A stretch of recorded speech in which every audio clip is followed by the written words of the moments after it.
So I just go. Hi guys, this is a Machina gadget deck for January 1st ban list. So let's just get straight into the deck, shall we? So we are running the standard 6 gadgets. So you know it's all there, 6 gadgets. Then I'm running 3 Machina gear frame, 2 fortress and 1 Machina cannon. Running 2 Kage Akage with a masked chameleon and 3 tin goldfish. I am also running 2 Max C, 2 Trigodia, 1 Thunder King and 1 Redox. So onto the spells now. We've got 3 MST, we've got a limiter removal, a Book of Moon and a dark hole. And the traps, we have 2 Phoenix Wind Windblast, 2 Venus June, 1 Pinpoint Guard, 2 Mirror Force, a Salt Morning, a Torrential, and a Bottomless. So onto the side deck, extra deck now. So this build doesn't have Big Eye or Draco Sack, but if I had them I would definitely be running them.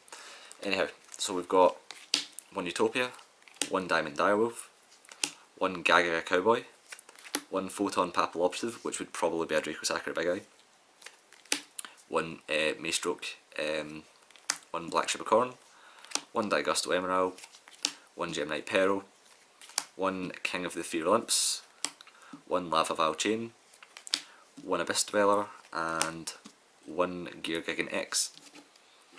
And we also have some synchros. We've got a Stardust Dragon, we've got a Crimson Blader, and we've got a Scrap Dragon. So next onto the side deck. So what I side deck is I have 1 Kaiku, I'd like to have 2, don't know what to take out. We've got 3 Prohibition, 1 Macrocosmos and 1 Dimensional Fissure, 2 Mind Crush, 2 Void Trap Hole, 2 Debunk, and 3 Zombie World. Okay, so obviously if you're watching these videos you already know generally what Machina gadget decks do and stuff, but I'm going to talk about some tech choices that you might be wondering about. So I run Pinpoint Guard, which is a great defense. It stops OTKs. I can get back a gadget for the next turn and the effect still goes off. So it's great in that sense that I can then make a comeback play with it. Normally this is the kind of card that I would side out, but it is definitely good for game 1. What else?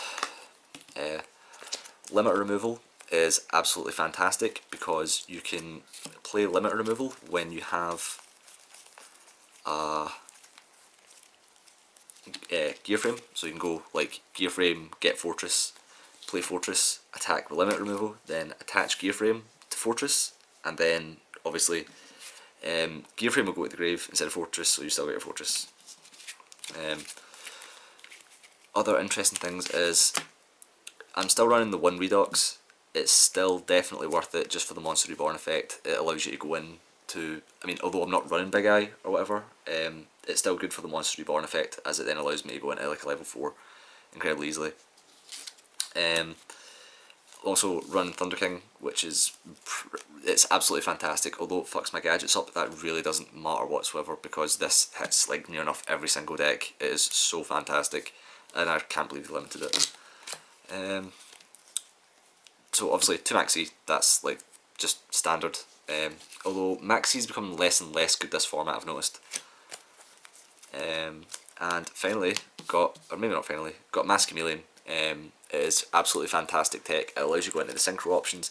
It's searchable via King of the Ethereal Imps, which is great. So it's Kage Okage? Yeah, just like Kage Okage is. Is there anything else?